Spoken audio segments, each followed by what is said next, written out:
is how you change a 2014 Chevy Express oil change.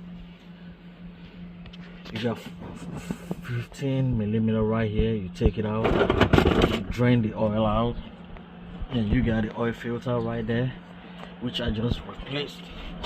That's the new one.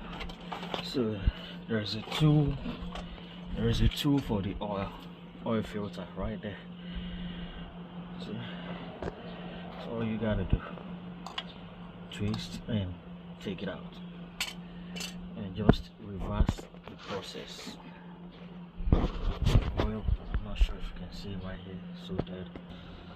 Yeah, that oil is so dirty. Dirty. That's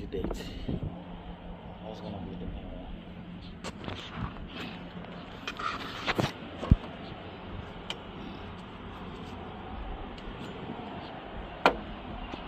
one.